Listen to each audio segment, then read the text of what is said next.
fourth plenary meeting of the 11th Emergency Special Session of the General Assembly is called to order.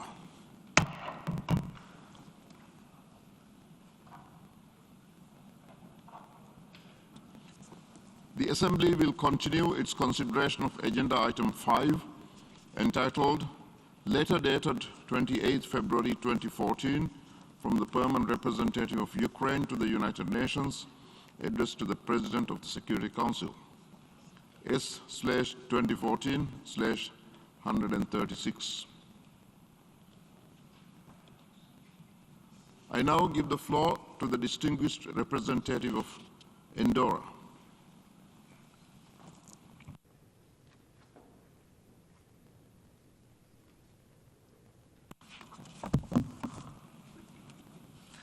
Monsieur le Président, Excellences, Mr. President, la principauté d'Andorre souscrit à la déclaration prononcée par l'Union européenne pendant l'absence de guerre. En tant que pays de petite dimension territoriale, il n'a jamais eu d'armée. Le soutien de l'Andorre au droit international et à la Charte des Nations Unies est inébranlable. Le respect des droits internationaux doit être au cœur de tous les États membres, grands ou petits. Tel était l'engagement adopté dans la Charte des Nations Unies de 1945 que nous avons tous solennellement accepté. C'est de ce même engagement qui a été récemment renouvelé en cette salle dans la déclaration des 75e anniversaire des Nations Unies. Avec la ferme conviction de contribuer à la défense des principes et des valeurs de la Charte des Nations Unies qui régissent les relations internationales, lors de la séance du Conseil de sécurité de vendredi dernier, l'Andorre a coparrainé la résolution du Conseil de sécurité visant à mettre fin aux hostilités en Ukraine. Si le Conseil de sécurité a manqué de s'acquitter de sa responsabilité principale dans le maintien de la paix et de la sécurité internationale par le manque de consensus de ses membres permanents, cette Assemblée doit se doter de l'action et la décision nécessaires pour y aboutir. C'est la raison pour laquelle la principauté d'Andorre soutient la résolution présentée aujourd'hui.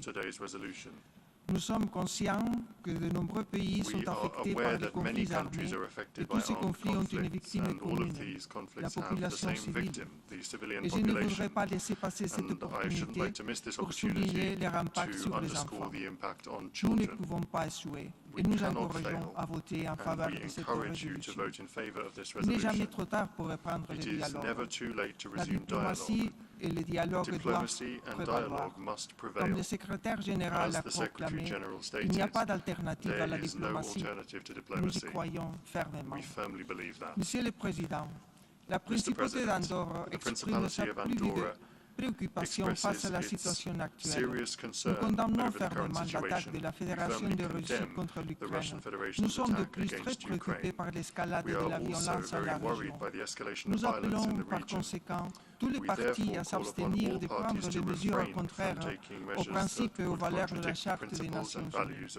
Nous appelons à la restauration de la paix, au cessez-le-feu, à tous les partis à s'engager dans un dialogue constructif, à utiliser pleinement les voies diplomatiques et les mécanismes internationaux pour parvenir à une solution pacifique, politique et durable au conflit.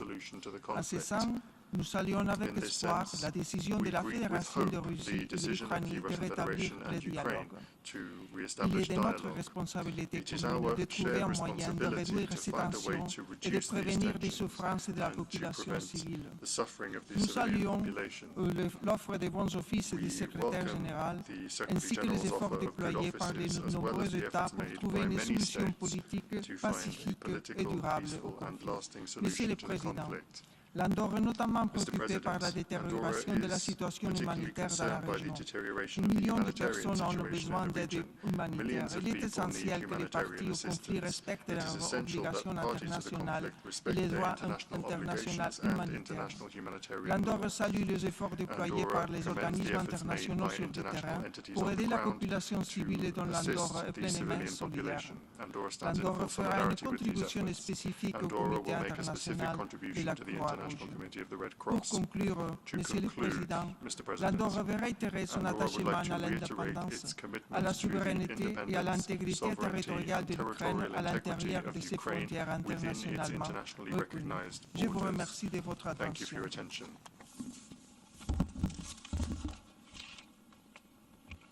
I thank the distinguished representative of Endura.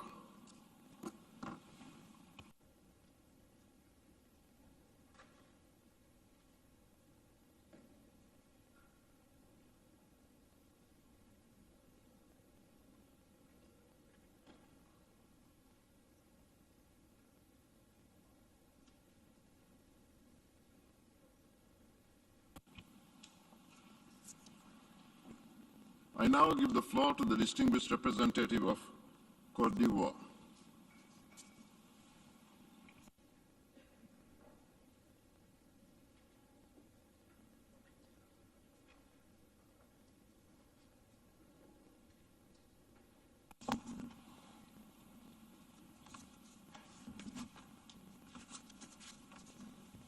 Monsieur le Président, Mr. President, alors que l'humanité peine à se even as remettre humanity is des struggling to multiples recover from conséquences the de multiple la pandémie de la consequences of the COVID-19, COVID-19 pandemic, elle se trouve aujourd'hui it confrontée finds à une itself crise today faced inacceptable with imposée aux an Ukrainiens. unacceptable crisis imposed Monsieur le upon the Président, Ukrainians. Ma délégation Mr. voudrait President, my vous remercier delegation would pour la like to tenue de thank you cette session for spéciale organizing d'urgence this emergency de special l'Assemblée générale session consacrée of the à General l'examen du Assembly projet de devoted to résolution considering sur la the situation draft en resolution Ukraine. on the situation in Ukraine. Mon pays votera en My faveur du country projet will de vote in résolution qui favor nous est of the soumis draft resolution pour submitted marquer to son us attachement to au respect de indicate its l'intégrité, commitment to de respect la for the souveraineté integrity and territoriale territorial et de sovereignty and l'indépendance des États, independence of states, ainsi qu'au règlement as well as pacifique to the peaceful des différends settlement tels of que prescrits disputes par la Charte des as Nations Unies. provided for in the United La Côte Nations d'Ivoire Charter. votera donc pour la paix Côte d'Ivoire will et therefore la défendra vote for partout contre peace la guerre, and will contre defend la it raison du everywhere against Nous devons en effet avoir war toujours and à against l'esprit the law of right makes la right. responsabilité We must always impérieuse qui keep nous in mind incombe the de responsibility laisser aux that is générations incumbent futures upon us to plus leave que nous n'avons future reçu des générations generations précédentes. with more than we received Monsieur from le previous Président, generations. Mon pays note avec regret Mr. que President, les my nombreux country efforts notes with déployés regret par la that the many communauté efforts made by internationale, the y international compris les Nations community, Unies, including the United n'ont pas Nations, permis d'épargner have le monde not d'un autre conflit helped to spare the de grande world intensité. from another En effet, high-intensity conflict. La crise en Ukraine a des conséquences The crisis in dommageables, Ukraine has non harmful seulement pour ce pays, consequences not only for this mais country, également pour but l'ensemble de la also région for the entire qui region pourrait constituer and une could menace à la paix constitute a et à threat la to sécurité internationale. international peace and security. Ma délégation est donc My vivement delegation préoccupée is par sincerely l'enlisement concerned déplorable by the du conflit en Ukraine deplorable qui slide nous éloigne into des buts et conflict in principes Ukraine, auxquels which nous moves avons us further librement away from consenti the en principles tant and qu'État purposes that membre we des Nations freely Unies. adhered to as En member réaffirmant states of son the attachement à United Nations, l'intégrité while territoriale de reiterating l'Ukraine its commitment dans to ses the frontières territorial integrity of internationalement Ukraine within reconnues, its internationally la Côte recognized d'Ivoire voudrait borders, inviter Côte toutes les d'Ivoire would parties like à to un invite cessez-le-feu all immédiat parties to en vue de observe an sauver des immediate vies ceasefire in et order de to donner une save chance au lives dialogue, and to give un dialogue dialogue a franc, chance. un This dialogue needs to be a sincère. frank and sincere Ce dialogue. silence des armes est crucial Silencing the pour weapons renouer is avec la essential diplomatie in order to en vue de return to mettre un diplomacy terme with a à view cette to bringing guerre an end to this inacceptable. unacceptable war. Monsieur le Président, Mr. la délégation est en President, outre my fortement delegation préoccupée is par les also chiffres highly élevés concerned by communiqués the par le Haut Commissariat aux réfugiés high figures sur les communicated by décès the UN et sur Commission, les High Commission personnes for déplacées qui Refugees fuient des combats en on Ukraine. displaced persons Elle exhorte par fleeing conséquent the les fighting parties in au Ukraine. conflit We thus call on au the respect parties du to the droit conflict humanitaire to respect et à humanitarian faciliter law l'accès de and l'aide to aux facilitate populations access dans le to besoin. assistance for the populations Nous that need lançons it. également We un also vibrant appel à la communauté internationale, y make a compris aux acteurs sincere appeal humanitaires, to the international afin qu'elle community, mobilise les including moyens humanitarian nécessaires actors, for en them vue to d'apporter mobilize une the assistance resources needed aux to provide populations en assistance détresse, to those tant en populations Ukraine in distress que dans in les pays Ukraine d'accueil and de nombreux also réfugiés. in the countries that are hosting Monsieur le many Président, refugees.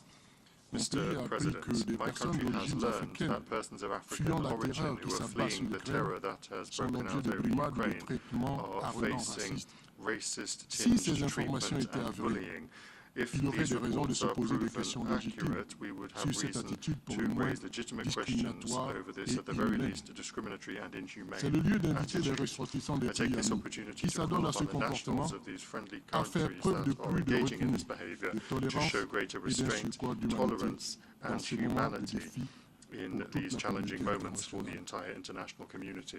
Pour conclure, To conclude, la Côte d'Ivoire voudrait renouveler Côte son d'Ivoire would plaidoyer like en to faveur d'un reiterate cessez-le-feu its call immédiat for an immediate afin que ceasefire s'engage sans délai so that le dialogue, dialogue instrument can privilégié begin de without résolution delay. pacifique de Dialogue, tout which is différend, the number one tool tel que for the peaceful préconisé settlement par la of any Charte des Nations dispute Unies. as called for in the Le United premier Nations président de la Charter. Côte d'Ivoire The indépendante, first president Félix of Houphouët-Boigny, disait independent si Côte justement, d'Ivoire, the late à Félix propos du dialogue, Houphouët-Boigny, et je said quite cite, rightly on the subject of dialogue, dans and la I quote, recherche de la paix, in the pursuit of de la vraie peace, paix, de la of paix true juste et peace, of durable, just and on ne doit lasting pas peace, hésiter un seul instant we must à not recourir hesitate avec for an obstination instant au to dialogue. Le dialogue tenaciously est pursue certainement l'arme dialogue. des forts Dialogue is most et non certainly the celle des weapon of faibles. the strong and not Fin that de of the weak. citation, je vous remercie. End quote. I thank you.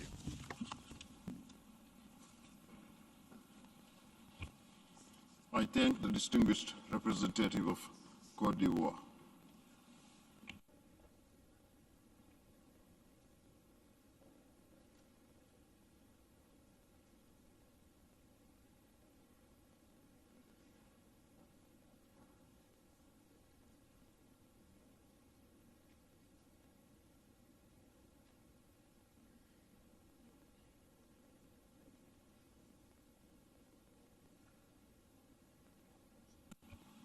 I now give the floor to the distinguished representative of Republic of Moldova.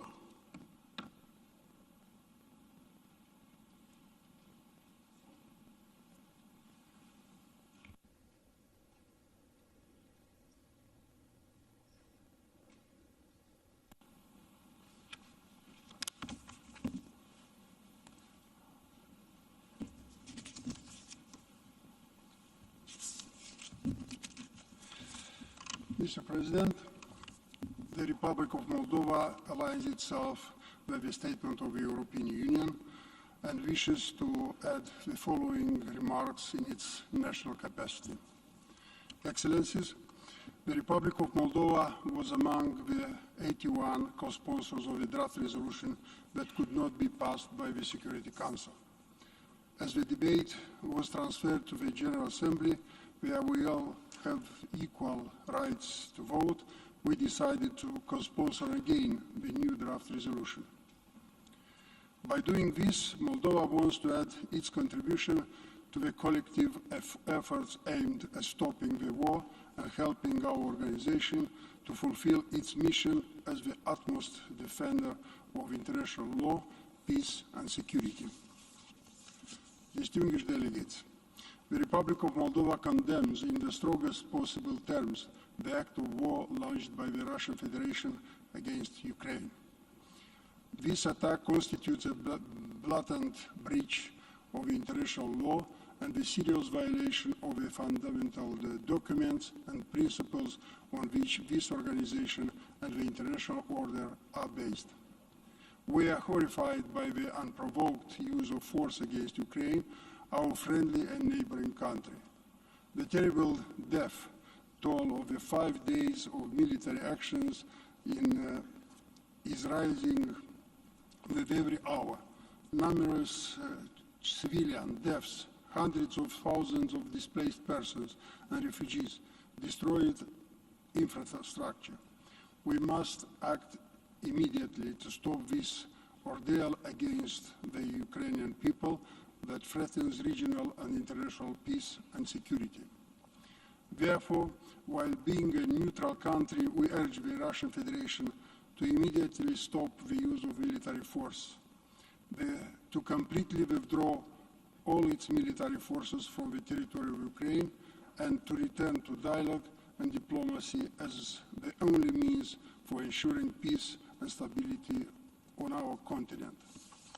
Mr. President, the 6 days of war have triggered a major humanitarian crisis in the region.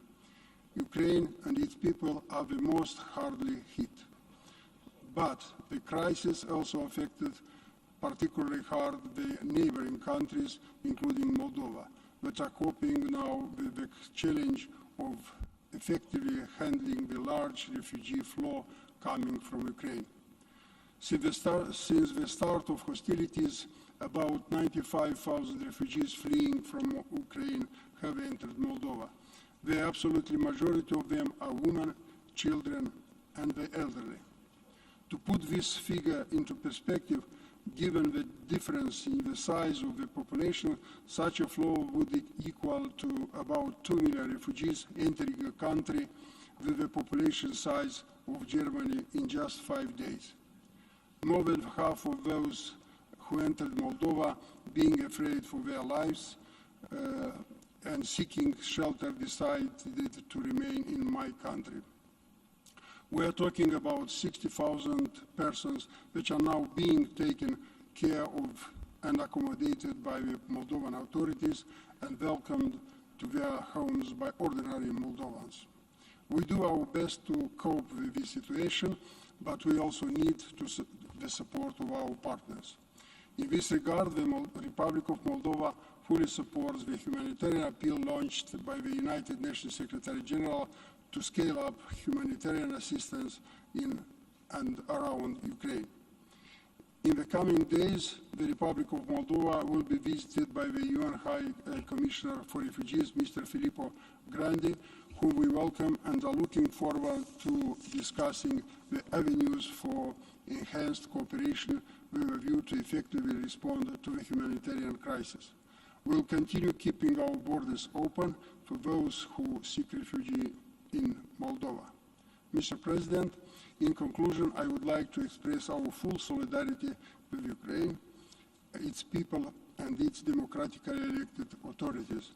The Republic of Moldova reiterates its strong and unwavering support for the independence, sovereignty, and territorial integrity of Ukraine within its internationally recognized borders. Thank you. I thank the distinguished representative of the Republic of Moldova.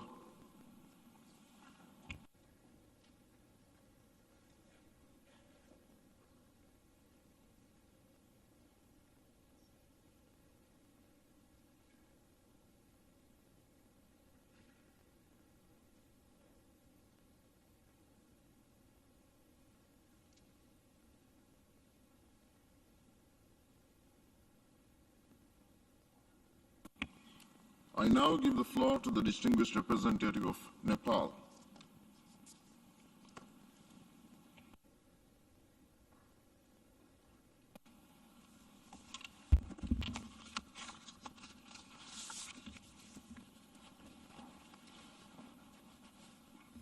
Mr. President, Excellencies, distinguished delegates, at the outset, I'd like to thank you, Mr. President, for convening this emergency special session of the General Assembly.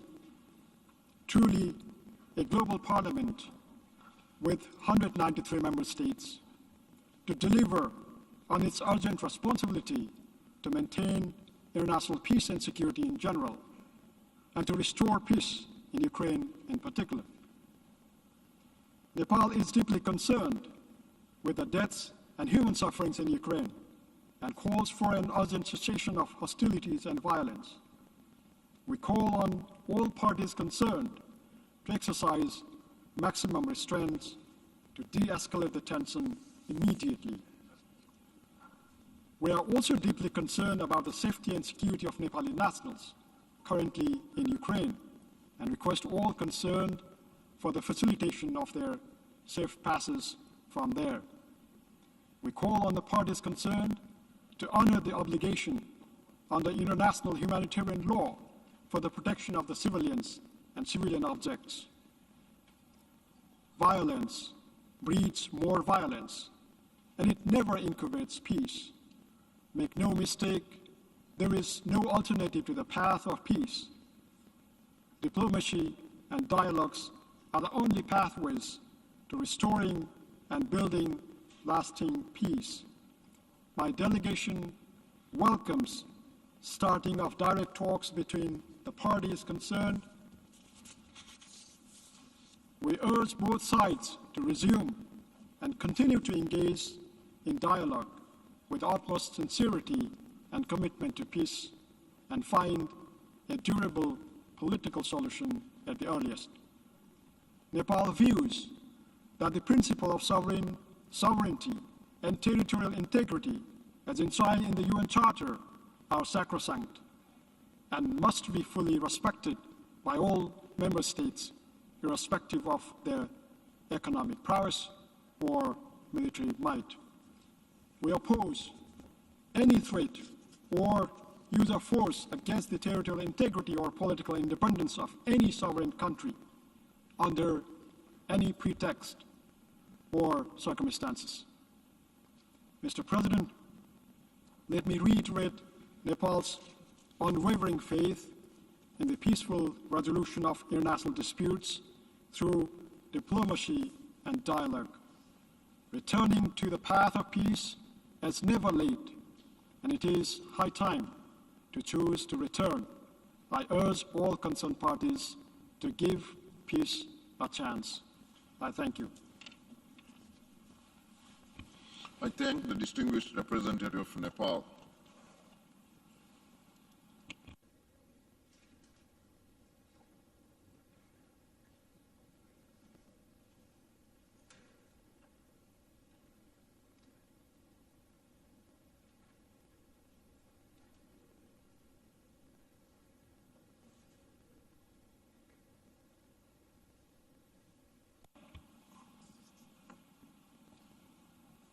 I now give the floor to the distinguished representative of Grenada.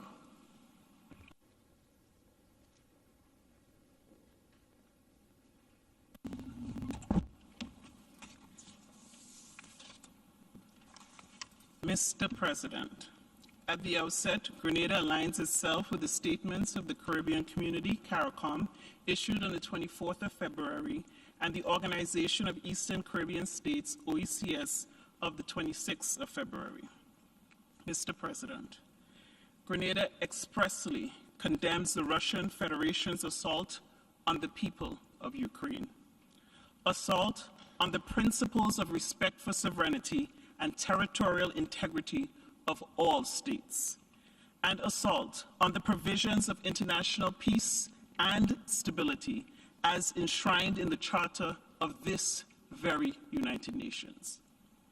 Universal respect and adherence to these norms and principles of international law are fundamental to the maintenance of the international system and global peace and security. The rule of law is not merely a priority, but is also existential for many small states who are without a military like Grenada, serving as the sole shield to outside interference and or attack. We call for an immediate end to the hostilities. The long history of diplomatic engagement among countries provides adequate tools for the settlement of disputes without having to resort to violence, which hurts the very people who give leaders legitimacy in office. We therefore reassert CARICOM's call on all parties involved to urgently embark on intensified diplomatic dialogue to immediately de-escalate hostilities and work towards a sustainable peace. Grenada supports and commends the efforts of the United Nations Secretary General to bring a speedy resolution to the conflict.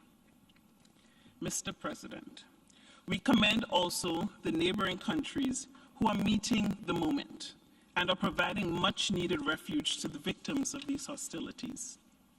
We further call for strict adherence to international humanitarian law, including the unfettered passage for all those fleeing conflicts.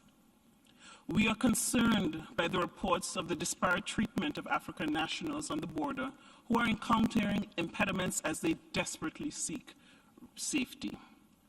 We call on all states to uphold and adhere to its international obligations. Mr. President, we are 1 minute to midnight. We must pull back from the brink. We urge all parties to continue dialogue, return to diplomacy, peace, and to the bedrock principles upon which this august body was founded. I thank you.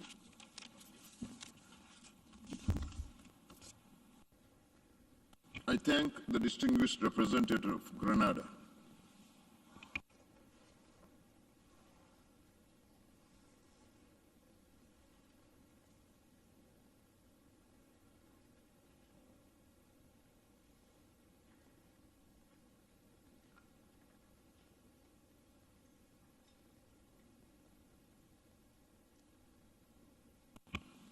Now I give the floor to the distinguished representative of Bosnia and Herzegovina.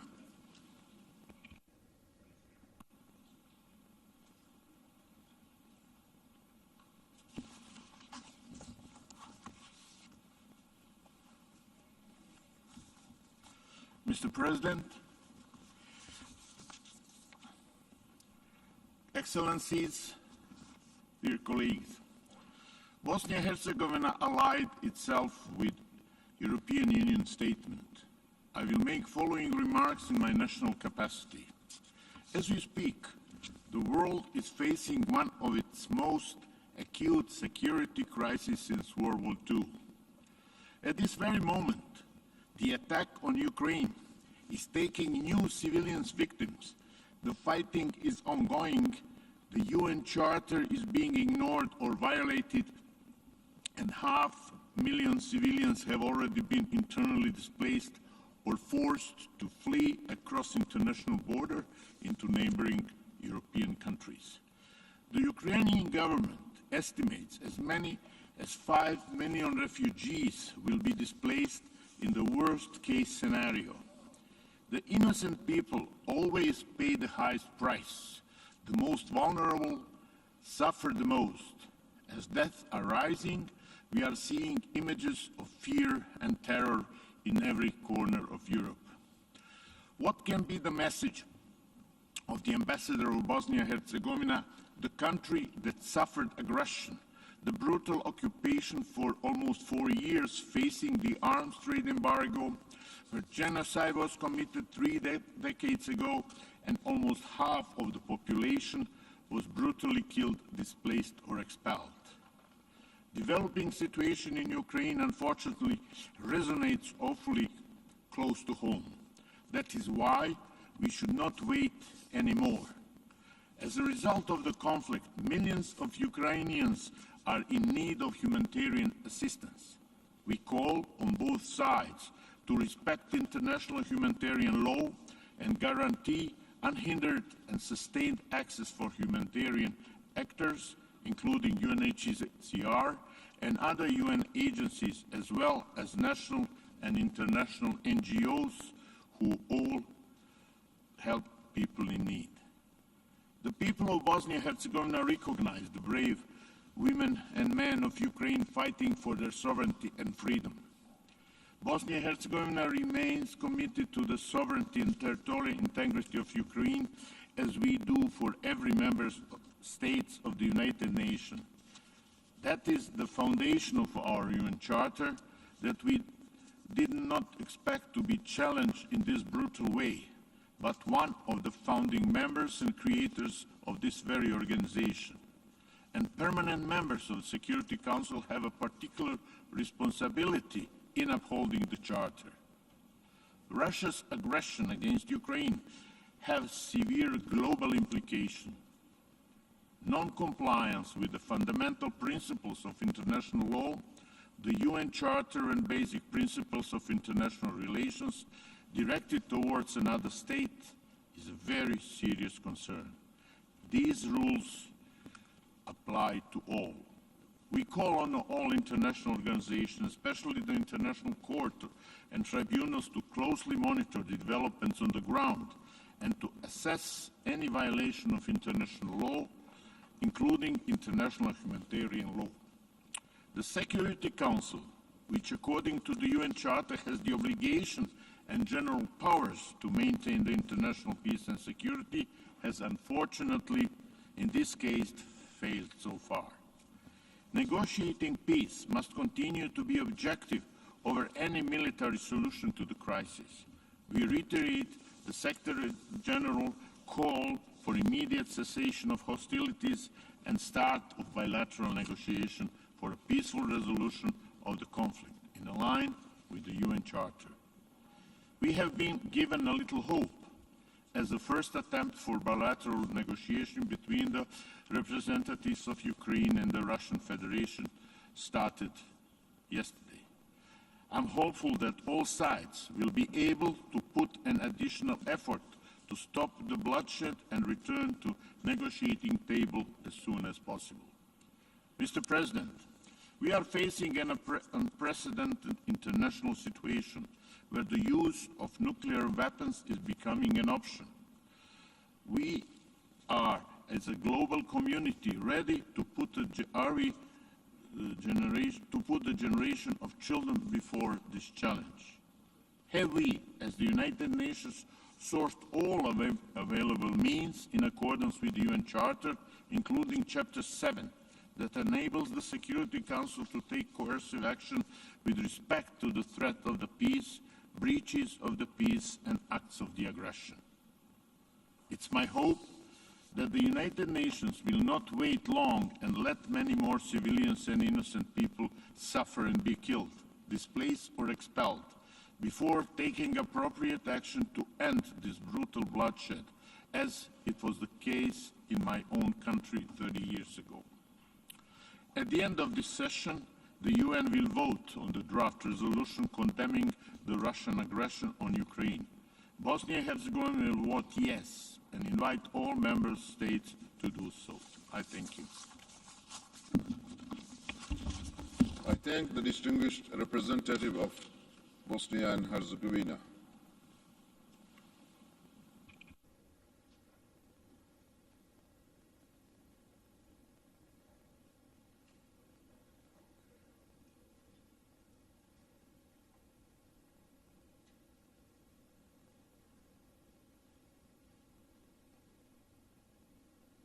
And now I give the floor to the distinguished representative of Republic of Korea.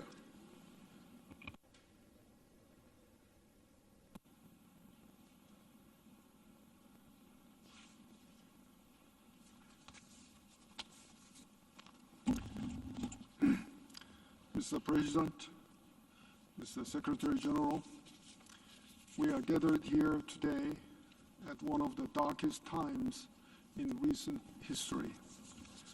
My delegation joins the international community in strongly condemning Russia's armed invasion of Ukraine. In this regard, the Republic of Korea co-sponsored the UN Security Council resolution last week, and also the GA resolution scheduled for a vote later on. This war was a choice made by Russia, which would not have taken place if it had listened to the calls of the international community. We condemn any act that seriously undermines the sovereignty, independence, and territorial integrity of any member state. Russia's decision to recognize the independence of certain areas of Donetsk and Luhansk regions undermines the fundamental principles of the UN Charter. Ukraine's sovereignty, territorial integrity, and political independence must be respected. My delegation takes this opportunity to affirm its solidarity towards Ukraine and its people. We urge Russia to stop its offensive against Ukraine and to immediately withdraw all of its military forces from the territory of Ukraine. We strongly oppose any use of force in seeking a change in status. We also call on Russia to immediately reverse its decision related to the status of the Donetsk and Luhansk regions of Ukraine. My delegation is seriously concerned by the recent announcement by Russia to put its strategic deterrence forces on high alert. We urge Russia to refrain from further escalating the crisis and to seek diplomatic solution. Reports of increasing civilian casualties and mass displacement, as well as the destruction of civilian infrastructure, are of grave concern. The relevant provisions of international humanitarian law and international human rights law should be respected. We welcome the continued efforts of the Secretary General, member states, and regional and international organizations to respond to the humanitarian crises. In this vein, the Republic of Korea will further increase its humanitarian assistance to Ukraine. Mr. President, in the early days of this organization, the Republic of Korea was the first country that the United Nations assisted in response to an act of aggression under the Uniting for Peace resolution. The resolution forms the basis of today's emergency special session. The resolution forms the very basis of today's emergency special session. I repeat, my country still exists today because the peoples of the United Nations at the time stood up immediately to the crisis of the innocent lives that had to suffer for no reason of their own. It was a testimony, a clear example of what this organization could do when we are united together with one voice to protect the principles of the UN Charter. This is why my delegation does not see the situation in Ukraine as some distant tragedy. This is why we are expressing our solidarity towards the Ukrainian people. This is why we still try to have hope in this system and the commitment of its member states to uphold the principles of the Charter. And again, this is why we must be resolutely united against this act of aggression. I thank you, Mr. President. I thank the distinguished representative of the Republic of Korea.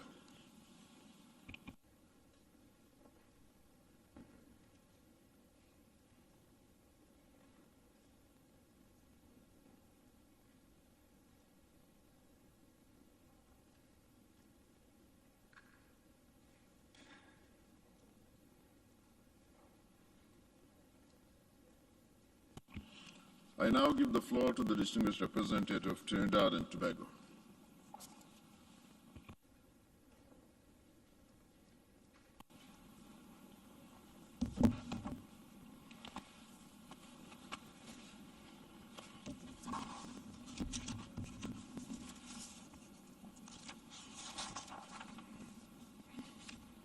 Mr. President,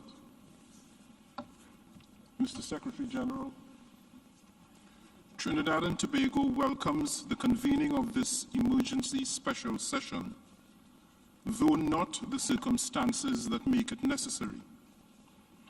As a democratic, peace-loving people and an unrelenting advocate of the rule of law, Trinidad and Tobago can neither subscribe to nor ignore any unilateral attempt to violate the sovereignty and the territorial integrity of any state under the threat or use of force.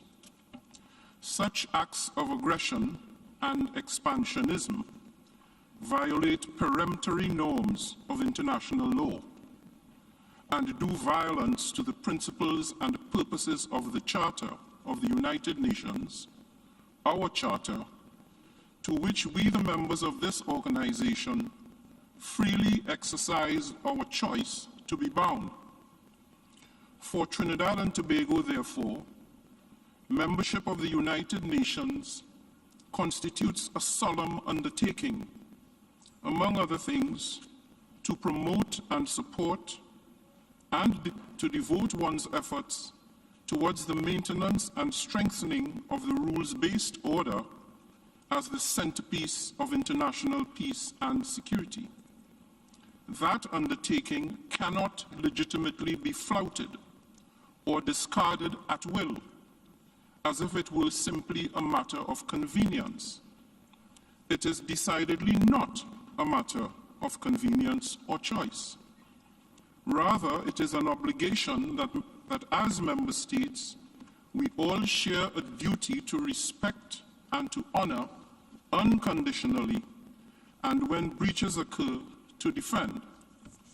The violation of Ukraine's internationally agreed borders and its territorial integrity constitute a real threat to international peace and security, and creates a dangerous precedent inimical to the vital security interests of small states like mine. Trinidad and Tobago will never accept as legitimate or excusable such egregious violation of the Charter and of international law, on which we and other small states, bereft of military arsenals, rely to guarantee our very existence as sovereign independent states. For us, our suit of armor resides in the principles enshrined in the Charter and in the universal and unconditional acceptance of the basic tenets of international law by all members of the international community. Mr. President, Trinidad and Tobago therefore condemns the ongoing unilateral military aggression committed by the Russian Federation against the state and people of Ukraine, and calls upon Russia to immediately abandon this action, recall its troops without any conditions, and to return genuinely to the path of dialogue and diplomacy in good faith in order to reduce tensions and to create an atmosphere conducive to resolving the conflict. In this regard, yesterday's meeting between the combatants is encouraging in that it offers some hope for the possibility of de-escalation. That process warrants our attention and support, as frank and meaningful dialogue offers the only prospect of avoiding further escalation that will surely result in additional loss of life, further increases in the already tumultuous human displacement currently occurring, and intensify the destruction of livelihoods and property.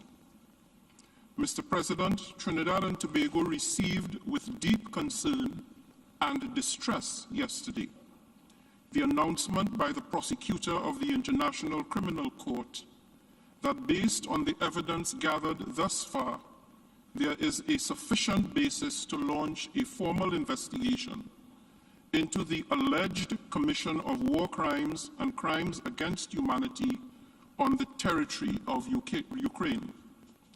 The prosecutor's findings must be worrying to all who accept the sanctity of international human rights and of international humanitarian law.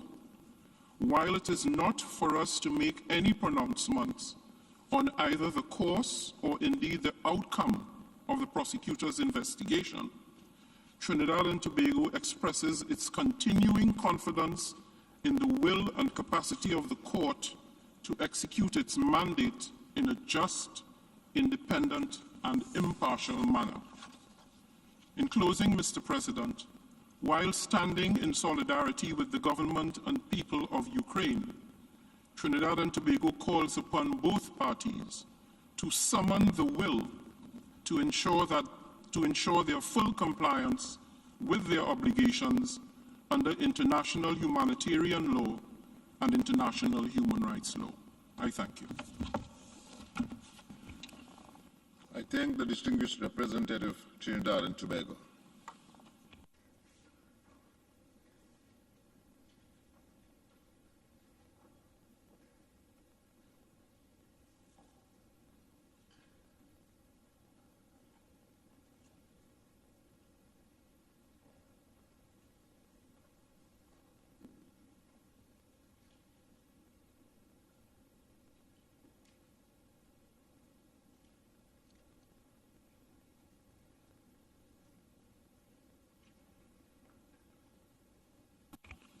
I now give the floor to the distinguished representative of the Bolivarian Republic of Venezuela.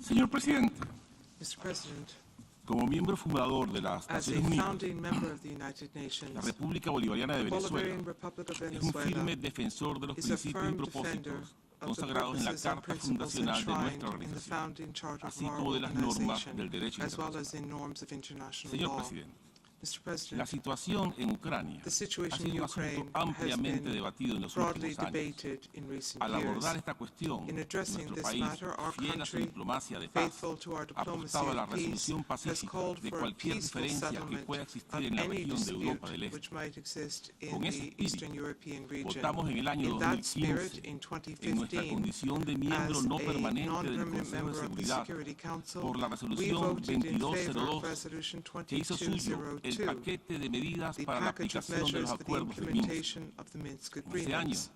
se In that construyó year, un camino diplomático we built a acordado por diplomatic todos path para agreed alcanzar to una by solución everyone pacífica to a la guerra find a civil en peaceful Ucrania. solution to the civil Sin war in embargo, Ukraine. However, dolorosamente, and sadly, esos acuerdos fueron desperdiciados tras these 7 años agreements de were wasted incumplimientos after dentro de 7 Ucrania years of que profundizaron la violations fractura within nacional Ukraine, y el which sufrimiento de la widened the población national civil. divide and increased La violenta the crisis suffering interna of the civilian fue agudizada por population. un nuevo factor: The violent la domestic creciente crisis presión was heightened externa by del another bloque factor, militar de la the OTAN growing hacia la outside propia pressure Ucrania, of the con el NATO efecto military destructor bloc towards de las Ukraine garantías de itself, seguridad para todos, with the destructive especialmente la Federación effect Rusa, of que son la security base de la assurances for all, arquitectura in de particular seguridad de for the Russian Europa. Federation, La and which are expansión the permanente basis de la for OTAN security hacia el este architecture de in Europe. Europa The añadió steady una expansion of amenaza de un NATO nivel towards superior Eastern Europe de has carácter added estratégico a la a crisis que ya era further nacional de Ucrania.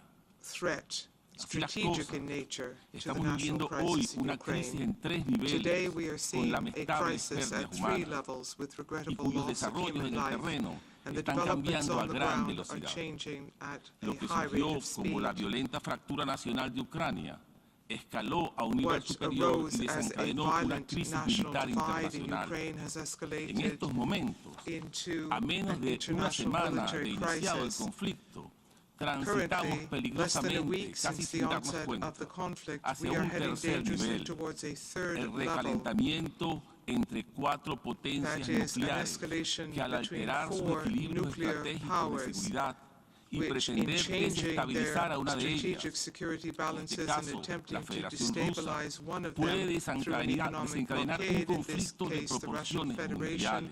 could lead to the Esta unleashing situación no of a tiene conflict precedentes of en global la historia proportions. posterior a la This Segunda Guerra situation Mundial. has no precedent in our Señor history Presidente, since en la the actual Second coyuntura World que vive la War. región de Europa del Este, Mr. la President, in seguridad es un current valor que debe circumstances in prevalecer para Eastern todas Europe, las partes security is a involucradas. value which must prevail for Las all Naciones parties Unidas involved. fueron The establecidas United después Nations de la was guerra más established grande de la after historia the greatest para garantizar war el in mantenimiento history de la paz y la to seguridad guarantee the internacional. maintenance of Su international mayor peace and éxito security. ha sido Its evitar greatest una tercera success guerra has been mundial, avoiding a third world incluso war. cuando no ha sido And posible even when evitar it's un not been conflicto possible armado, to avoid el armed papel de conflict, nuestra the organización role ha of sido, our por la vía de la organization negociación through política, political el de negotiation revertir el has been to conflicto reverse hacia el camino conflict de la diplomacia and para su to resolución pacífica. return to diplomacy Esa es nuestra for a obligación peaceful hoy, resolution, and that is corregir our el duty rumbo today, para to evitar llegar a un correct our punto de path no and to retorno avoid que going comprometa into la a point of no supervivencia de las return, generaciones which will presentes y futuras compromise the y survival of construir present and un future camino que generations. frene el escalamiento de las We must tensiones. work towards ending an Nuestro escalation papel of hoy tensions. no Our es role alimentar today las is not to tensiones fuel y las tensions divisiones en los 3 and niveles ya divides at mencionados, all 3 el nivel levels that I nacional, referred el to, nivel regional at the y el nivel national, mundial. regional, and global level. Las Naciones Unidas no The pueden ser United utilizadas Nations para cannot be profundizar los used conflictos. to further fuel Enfatizamos conflicts.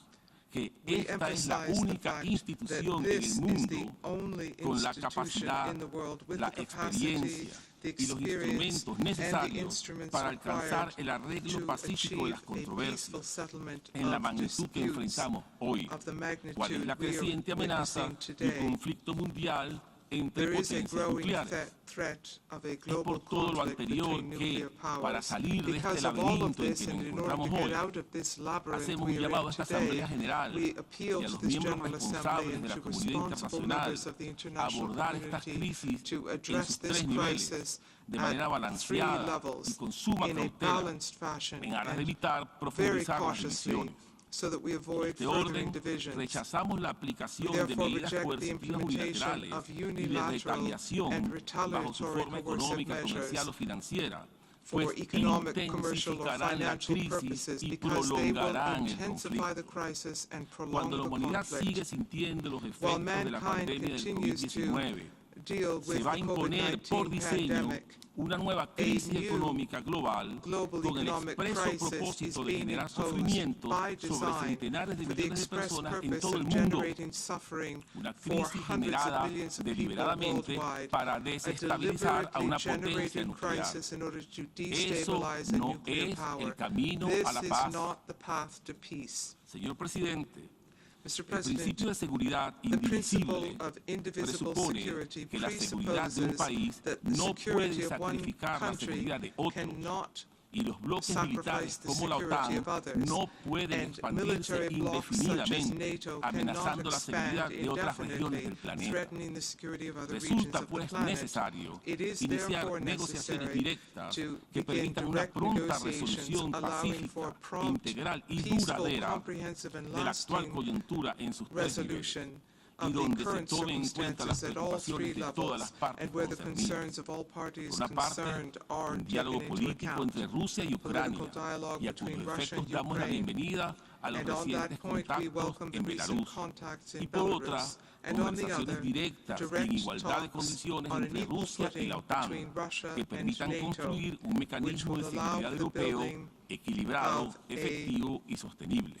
effective, Para balanced, concluir, and sustainable la República mechanism for Bolivariana de European Venezuela security. reitera In su conclusion, the Bolivarian inquebrantable Republic of compromiso con los Venezuela propósitos y reiterates its principios unwavering consagrados en la commitment Carta de to las the Naciones purposes and Unidas. principles of the UN Desde esta Charter. tribuna From hacemos un this llamado rostrum, al we cese de la appeal propaganda de for guerra, an end así como to al war discurso de la propaganda intolerancia, and guiados to por las ideologías de speeches of odio, y intolerance enfatizamos que guided solo a by través de la diplomacia, ideologies of del hate, diálogo y and la we emphasize that contención, only through sin diplomacy, presiones ni dialogue, sanciones, and restraint, podremos construir without pressure un or necesario sanctions, can cortafuego we establish entre a los tres necessary niveles de la crisis en ceasefire Ucrania at all e three impedir levels así of the crisis una in reacción en Ukraine, cadena and que nos avoid a lleve chain como reaction sonámbulos which al will abismo. lead us Muchas gracias, señor walking presidente. mindlessly into the abyss. Thank you.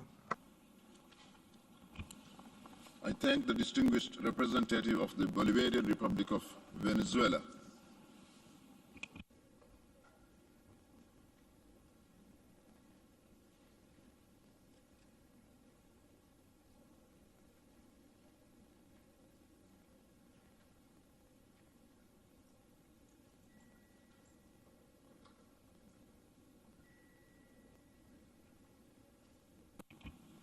I now give the floor to the distinguished representative of Vietnam.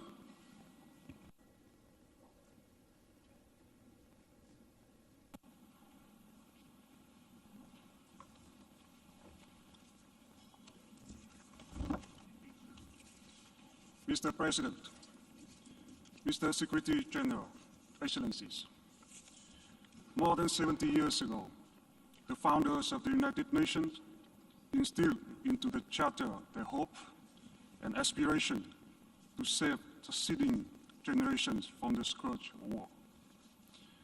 They enshrined in the Charter the fundamental principles which have become the foundation for contemporary international law and friendly relations and cooperation among nations. However, actions not in line with these principles continue to pose serious threats to international peace and security and development of nations and the people. They challenge the very relevance and legitimacy of the United Nations. For a number of times, our nation's own history of enduring war have shown that too often wars and conflicts until today stem from obsolete doctrines of power politics, the ambition of domination and the imposition and the use of force in settling international disputes. A number of them are associated with historical legacies, misperception, and misunderstanding. Vietnam understands firsthand that once broken out, wars and conflicts only cause enormous suffering to human beings and grave consequences for many aspects of the life of nations directly involved as well as of others. Against this backdrop, Vietnam has time and again underscored the importance of respect for international law and the UN Charter. All international disputes should be resolved by peaceful means based on the fundamental principles of international law and the United Nations Charter. These include the principles of sovereignty, equality, respect for the political independence and territorial integrity of states, non-interference in internal affairs of states, and refrainment from the threat of use of force. All states, large and small, must adhere to these fundamental principles. Vietnam, therefore, has been extremely concerned over the ongoing armed conflict in Ukraine, a sovereign member state of the United Nations. Vietnam and other ASEAN member states issued a statement on this matter on the 26th February 2022. It is imperative now to exercise utmost restraint and immediate cease the use of force to avoid further casualties and losses, especially those of civilians. We call on all concerned parties to de-escalate tension, resume dialogue and negotiation through all channels, with a view to achieving long-term solutions that take into consideration the interests and concern of all parties. In accordance with international law, in particular, the respect for sovereignty and territorial integrity of states. Such a solution will put an end to the ongoing sufferings and make major contribution to peace, security, and development in Europe and the world at large. In this regard, we take note of the meeting between the delegations of Ukraine and the Russian Federation yesterday, and look forward to continued engagement by relevant parties and early results from the negotiations. At the same time, it is of critical importance to safeguard the safety, security of the people and indispensable civilian infrastructure in line with international humanitarian law. To create a favorable environment for such objectives, we call on the international communities, countries in and beyond the region to continue their support for and facilitation of dialogue among parties. We encourage greater efforts to scale up humanitarian assistance for civilians and command operations by the UN and other partners in the last few days to assist people on the ground, including refugees. It is also essential to ensure safety and security for all foreign nationals living in Ukraine, including Vietnamese nationals, as well as the facilitation of their evacuation. I thank you.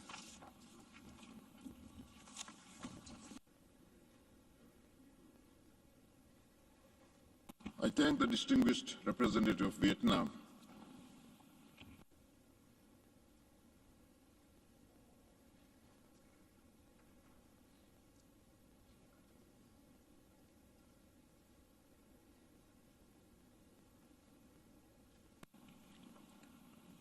I now give the floor to the distinguished representative of Argentina.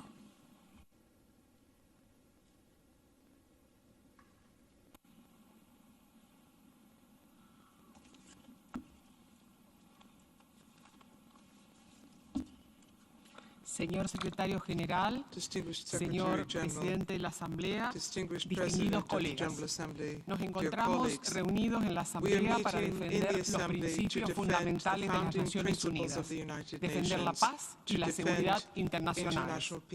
La situación de Ucrania no puede ser ajena a esa finalidad fundamental de esta organización. Hemos pedido a todas las partes involucradas en la situación generada en Ucrania desescalar el conflicto. Es por ello que coincidimos en hacer un llamado al secretario general y a todas las instancias multilaterales existentes a cooperar para desactivar este conflicto y el regreso a la mesa de negociaciones de todas las partes involucradas para alcanzar una solución a través del diálogo político, las negociaciones directas y todos los medios pacíficos que puedan servir para detener la violencia y ayudar a lograr una paz justa y duradera.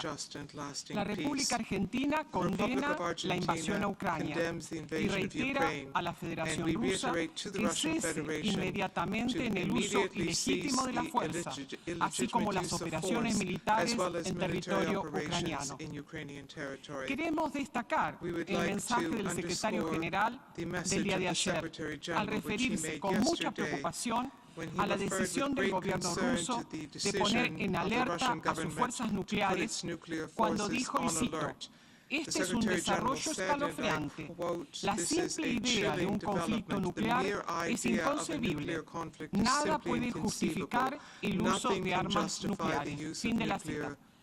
Hemos establecido principios claros con respecto a las armas de destrucción masiva, en particular el uso de las armas nucleares, al mismo tiempo que defendemos el uso pacífico de la energía nuclear y la no proliferación.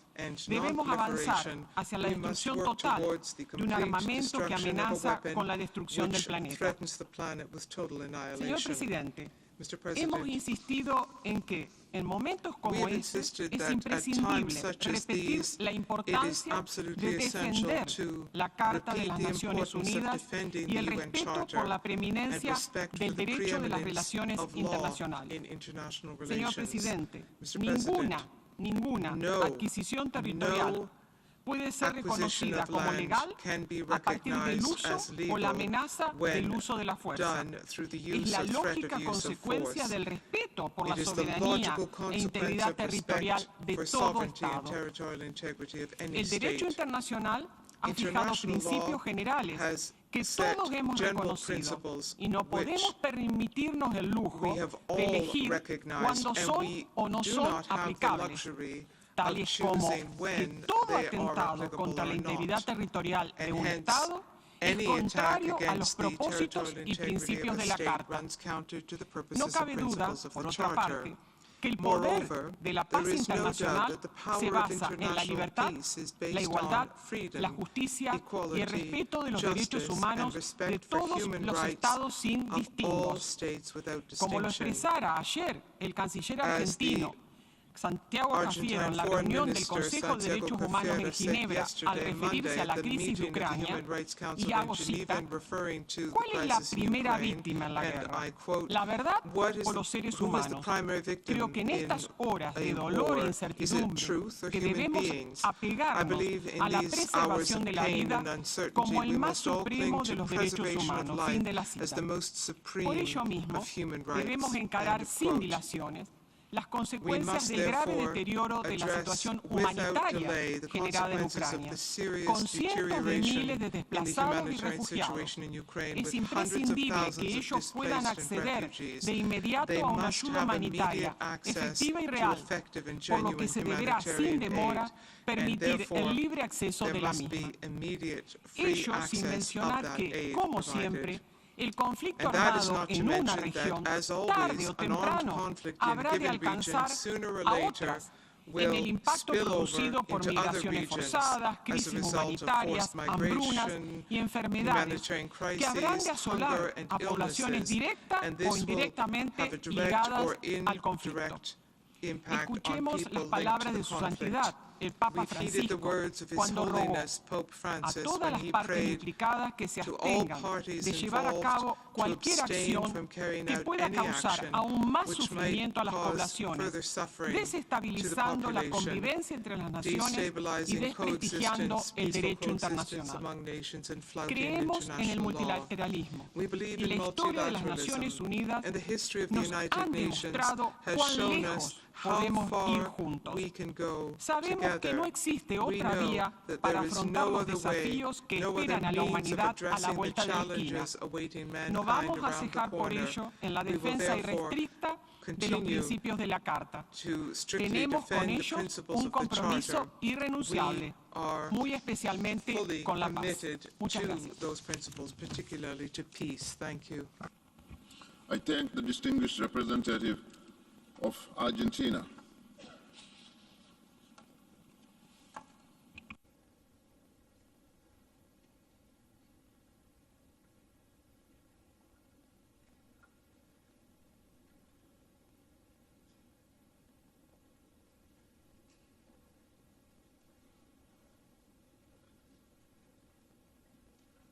I now give the floor to Her Excellency Annalena Baerbock, Federal Minister for Foreign Affairs of Germany.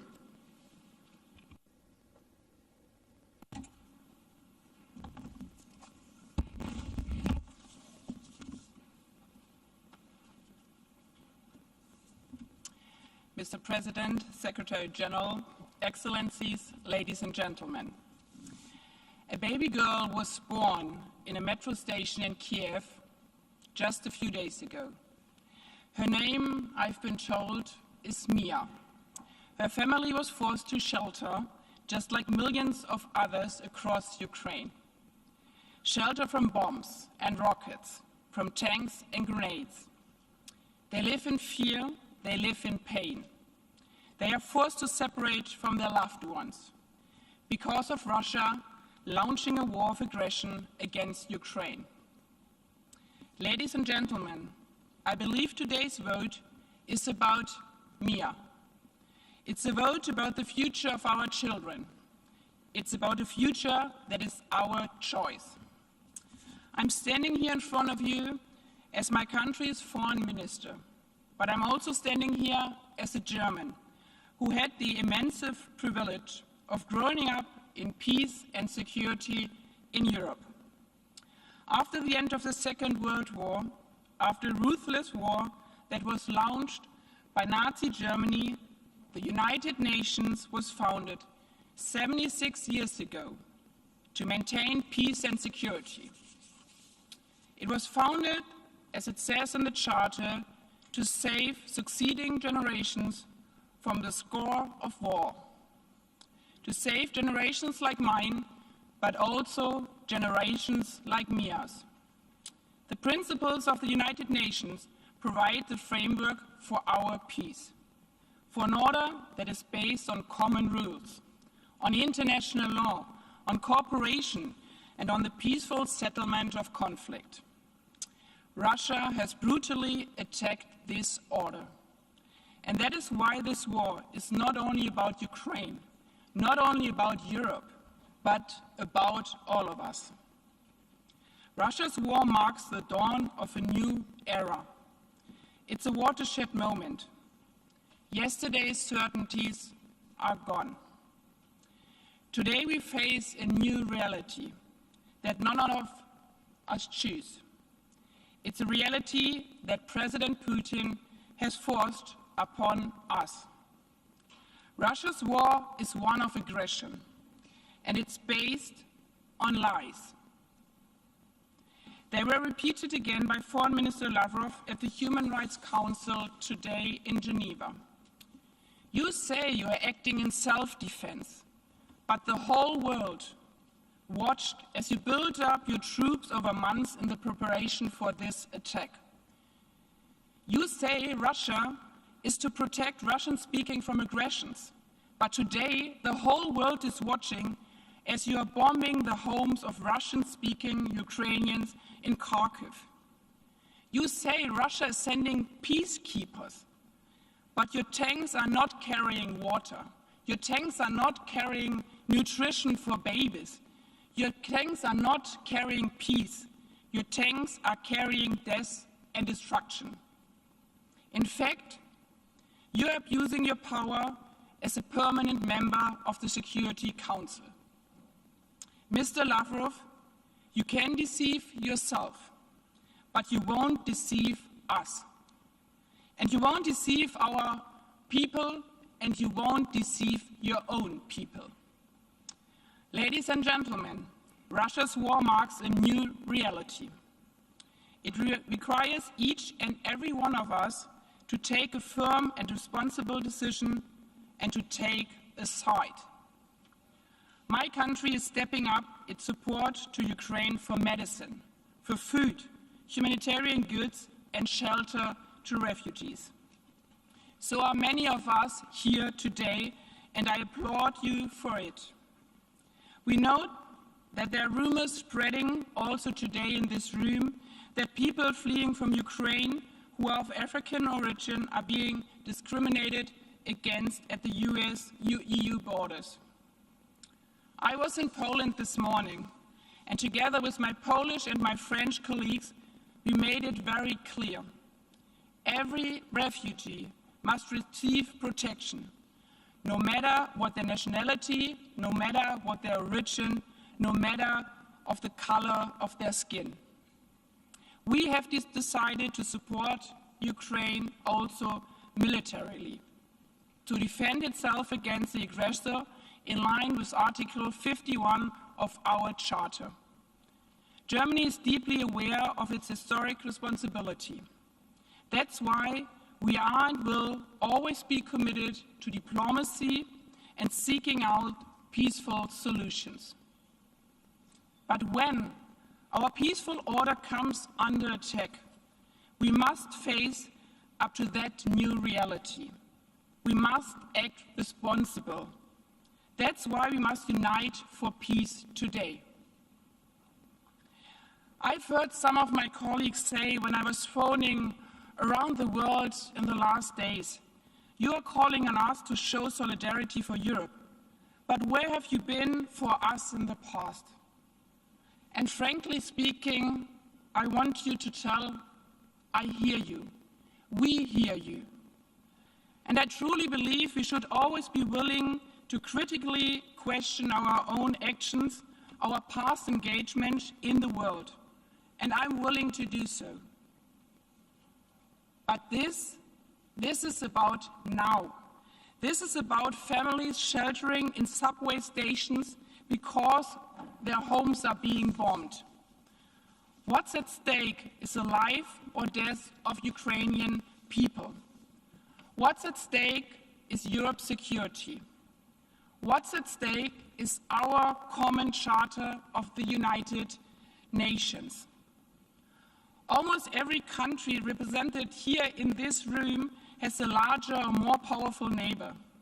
This is about all of us, ladies and gentlemen. That's why I urge all of you to unite for peace and to vote yes to the resolution before us. If you are neutral in a situation of injustice, you have chosen the side of the oppressor. That's how Bishop Desmond Tutu once put it.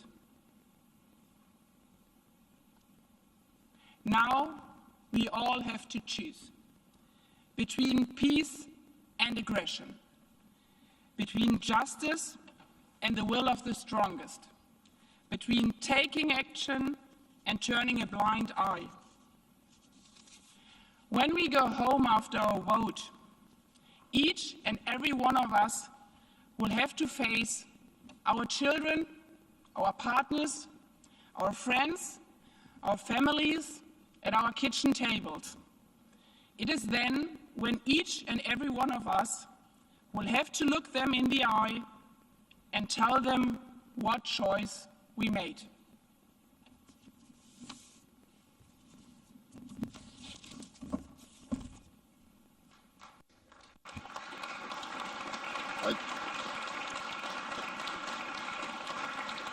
I thank the distinguished representative of Germany, the Federal Minister for Foreign Affairs of Germany.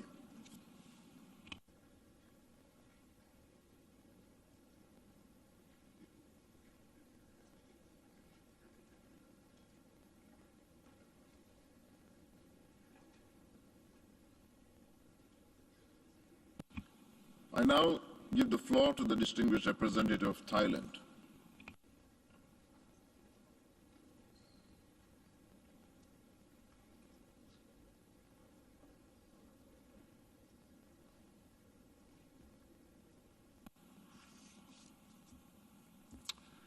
Mr. President, Mr. Secretary General, Thailand is gravely concerned with the worsening hostilities and violence as a result of the use of military force in Ukraine, which has led to loss of life, including of innocent civilians, and destruction of property and civilian infrastructure.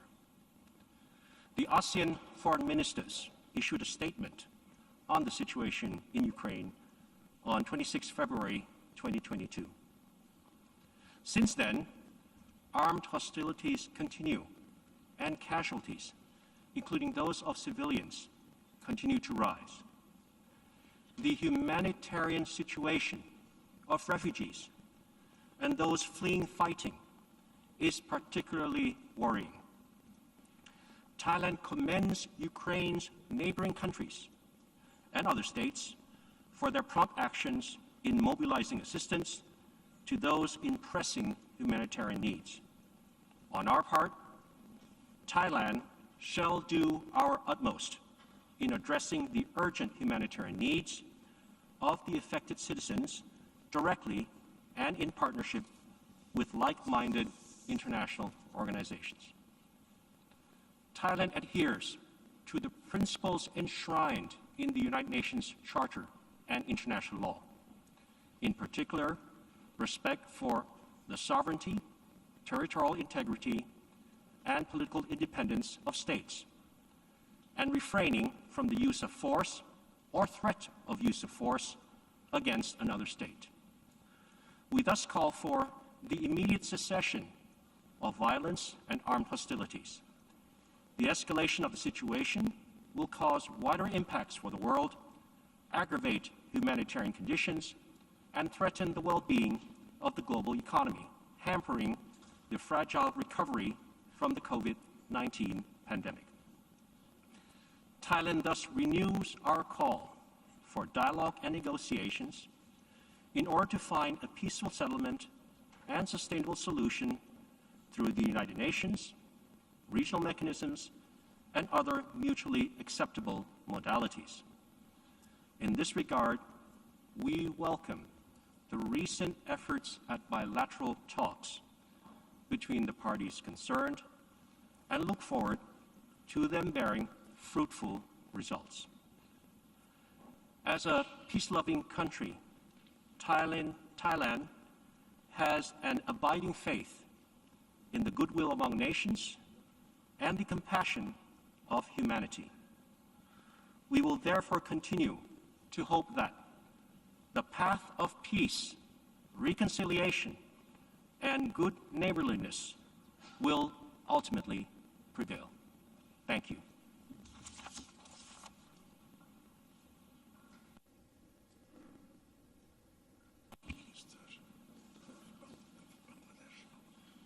I thank the distinguished representative of Thailand.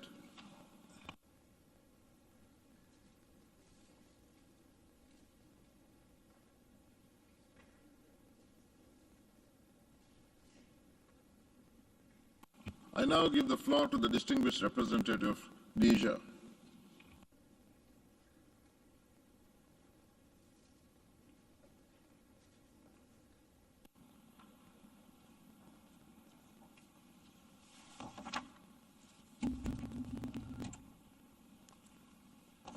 Monsieur le Président, Mr. President, Monsieur le Secrétaire général, Mesdames et Messieurs, Secretary General, ladies and gentlemen, lorsque l'Organisation des when Nations the Unies a été United créée en Nations was created in 1945 à San Francisco, 1945 in San Francisco, après les horreurs et following the destructions de la horrors Deuxième and Guerre mondiale, destruction of the Second World c'était War, principalement, it was et comme il est primarily, consigné dans la Charte, as noted pour in the sauver les Charter, générations to save futures future du fléau de la generations guerre. from the scourge of war. Ce fut un véritable tour de force This que was les pères a fondateurs de true l'organisation masterstroke ont that the réussi founding fathers of the dans un organization contexte made a success particulièrement of difficile, in a particularly le difficult principal context. objectif visé The main étant aim d'éviter les was manquements to de la Ligue des avoid Nations the shortcomings of qui the ne lui League ont of pas Nations permis that de stopped prévenir la it Deuxième from Guerre preventing mondiale. the Second World Cette War. ambition, il This faut s'en ambition, féliciter,